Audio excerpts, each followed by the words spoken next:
Coming up on this episode of Saynedogg World, I'm going to put my real estate agent hat back on, and I'm going to show you two houses belonging to two of the best rock and metal drummers of our fucking time. So strap it on.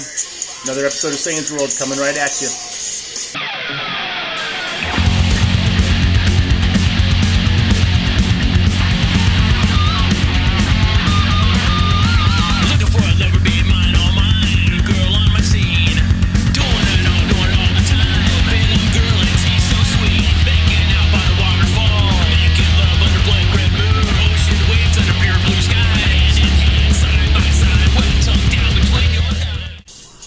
Hello everybody, and welcome back to another episode of Saynedogg World.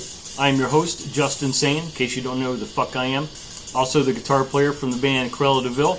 Post a link down there. You can check us out on the dark and naughty web. We have our first single. It's called Can You Please Me. It's available on the site as well as any streaming platform known to man and woman. So feel free to check that out. It's fucking badass. I think everybody's going to fucking dig it.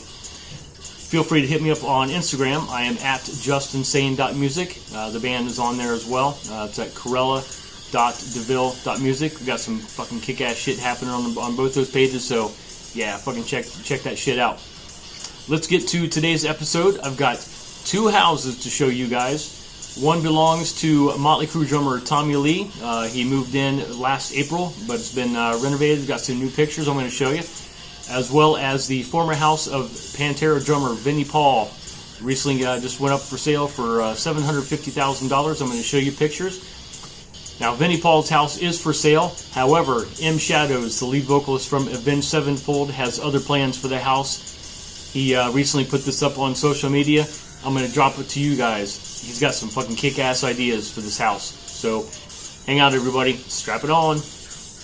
Alrighty, let's get to this. So the first house I'm going to show you is Tommy Lee's current house in Brentwood. I love Brentwood. It's a fabulous neighborhood. I'm going to backtrack a little bit because people are probably wondering what happened to his previous houses.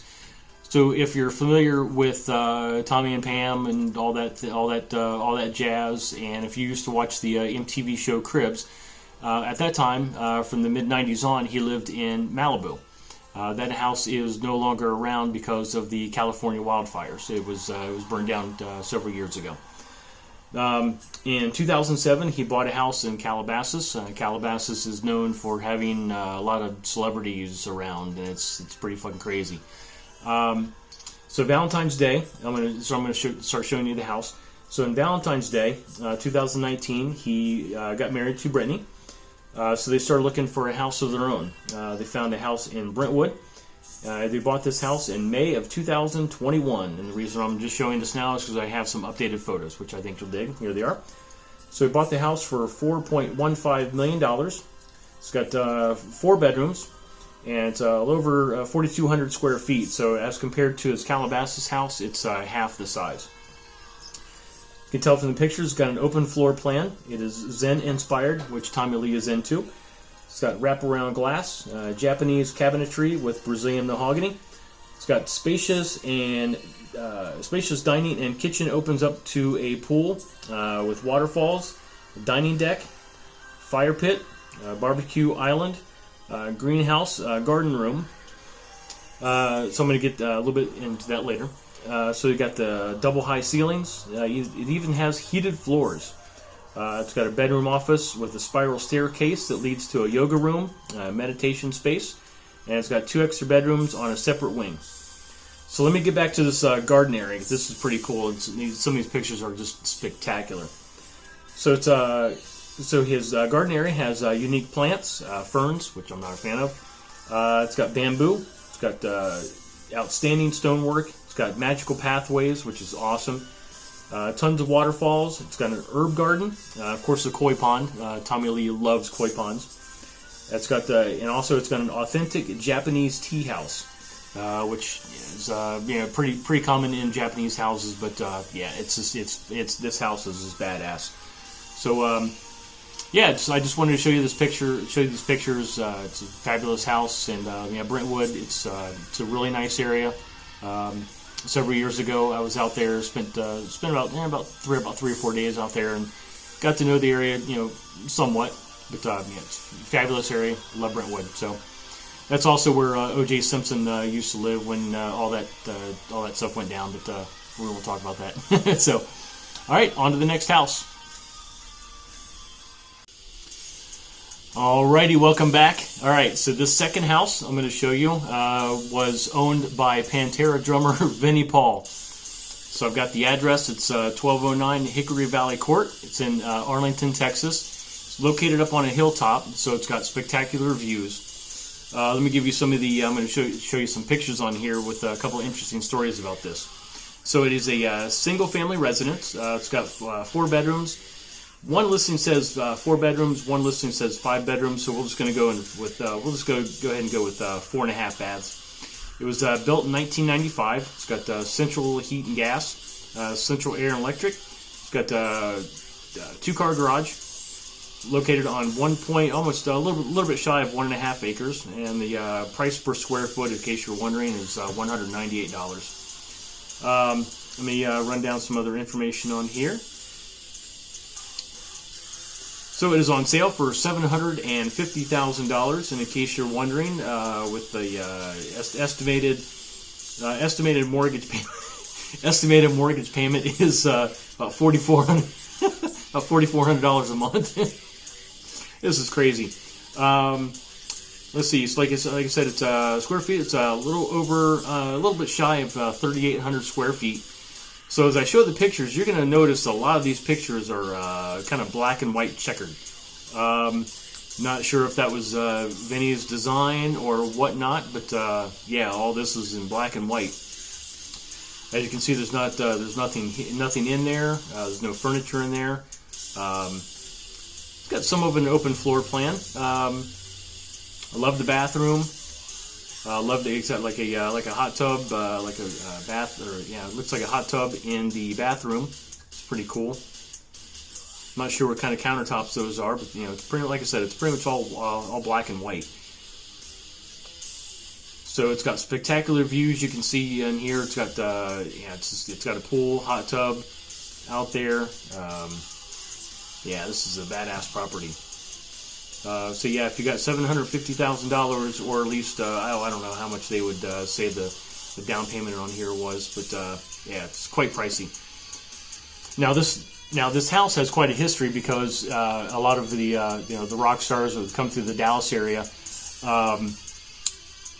they would usually end up at 2 places, either at the Vinny and Dime's strip club, which I think was called the Clubhouse, or they would end up at this house. And some pretty gnarly fucking parties happening here. One party that happened in particular that I heard about, and I read about when I was doing some homework on this, was when in 1999, when the Dallas Stars were heading for the Stanley Cup championship. One of their players texted Vinny and said, "Hey, if we win this Stanley Cup, party's going to be at your house, so get ready." Of course, they won the Stanley Cup. They brought the party and the Lord Stanley Cup trophy to the house. The trophy got damaged, ended up in the pool. So yeah, some pretty gnarly parties, I'm sure, happen at this space. I think he had a recording studio in here just to do some demos and whatnot. But yeah, this is a fucking bitchin' property. So yes, Arlington, Texas. All right, so as a side note, and I'm glad I kind of waited to release this video until I read this. So M Shadows, the lead singer from Avenged Sevenfold, has a crazy idea of what can happen to this house. First of all, he wants to see this house to stay owned by the Pantera community. He wants to see this place remain as what he calls the Graceland to metal. I'm down for this. So he's got 3 options to what can happen to this house, and one of them is pretty bad. Option 1, somebody that doesn't give a fuck about Pantera buys it and lives in it, remodels it, or tears it down, which would be fucking horrible. Option 2, a Pantera fan buys it. Do we have any money? I don't know. Lives in it and treats it as their own personal trophy. Option number 3, and this is what I'm down for. Check this out. The Pantera community buys it, governs it, decides what's best for the legacy of this important piece of heavy metal history. Says, anyway, this may sound crazy to some, as if I'm way off. I'd love to get some options. I'd love to discuss it, and hear another side. But yeah, a lot of people were kind of saying, "Hey, what can we do to make this happen?" You know, as far as the NFTs, cryptocurrency, all that crazy stuff that's popular nowadays. But yeah, I think it would be I think it'd be fucking awesome. Will it happen? I don't know. Just don't know. But M Shadows, a salute to you, man. If we can somehow make this happen, that'd be fucking badass to keep this house owned by the Pantera fans. How fucking badass would that be? I say yes. Alrighty, everybody, that's going to do it for this episode of Sayan's World. Hopefully, everybody enjoyed this episode. I kind of like it. I rather enjoy putting on my real estate agent hat and kind of showing some houses. It's a little bit different. You never. Who else shows this? Nobody ever really shows this kind of shit. So I think it's fucking rad. So hopefully everybody liked this episode. If you like the channel, hit that subscribe button, hit that like button. All this keeps the lights on around here. And hit that notification bell. That way you're notified anytime I upload any more videos for the heavy metal fans, the greatest music fan base known to fucking man. You guys absolutely kick fucking ass. Huge shout out to Raider Nation. You guys have supported me fucking huge. I have to give a huge salute and a huge shout out to you guys. You guys have been fucking badass, man. Just supporting my shit. Back and badass. So, love you guys. Until next time, stay metal, stay rad. I'll see you guys next time. Stay heavy. Oh, don't go anywhere. Don't go anywhere. I have a quick update on the Vinny Paul house. So I was at work last night and I got an email. Somebody sent me. It's an article from the Dallas Observer. I'm going to put a link to this article down in the description so everybody can check this out. But basically, I'm going to give you just the highlights. So the headline, Vinny Paul's heavy metal Graceland in Arlington appears to have been bought. So the article kind of goes into M Shadow's plan for fans to use NFTs to buy the house. Then it goes into Vinny Paul's history as far as from Pantera. After that whole ordeal, then he formed Damage Plan, Hell Yeah, some other bands.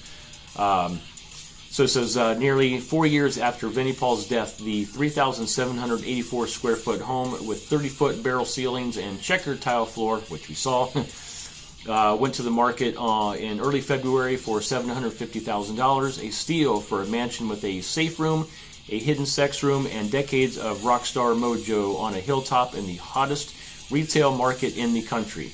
Then it goes into more about M Shadow's thing.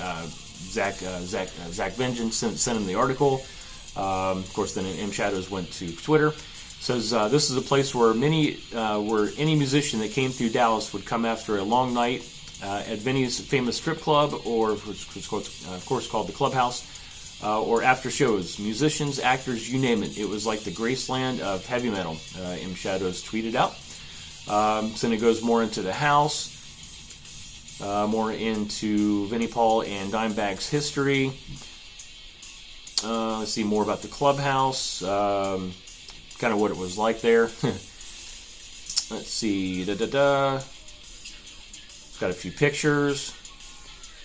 More information about the house. At Vinny's, friends and rock stars would mingle with Dallas stars, players, and, of course, strippers, sometimes 20 or 30 at a time, depending on who you ask. Let's see, legend has it that the Stanley Cup, which the Stars won in a 6-game series against the Buffalo Sabres in 1999, of course we went into that, received a dent at the after party at Vinny Paul's. Also found this interesting, former Kiss guitar player Ace Frehley's car may or may not have rolled down Vinny Paul's steep driveway at an after party. Probably did.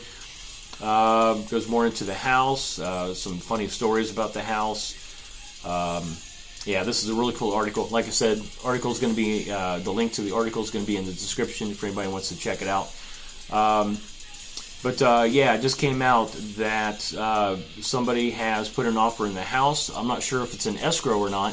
But if you go onto Zillow and look up the address, look up the house, it does say the sale is pending. Does not say who the person was. So I'm not really sure. But yeah, for a house of this of this size, $750,000 with this history, that is definitely a steal. So hopefully it's going to be in good hands. We'll definitely find out. Again, if you like this episode, if you like this channel, go and hit the subscribe button, hit the like button, hit the notification bell. That way you're notified anytime I upload any kick-ass fucking articles for you guys. The metal fans, you guys absolutely kick fucking ass. Alright. That's all I got. So, enjoy the rest of your day. Love you guys. Stay metal, stay rad, stay fucking heavy. See you guys next time.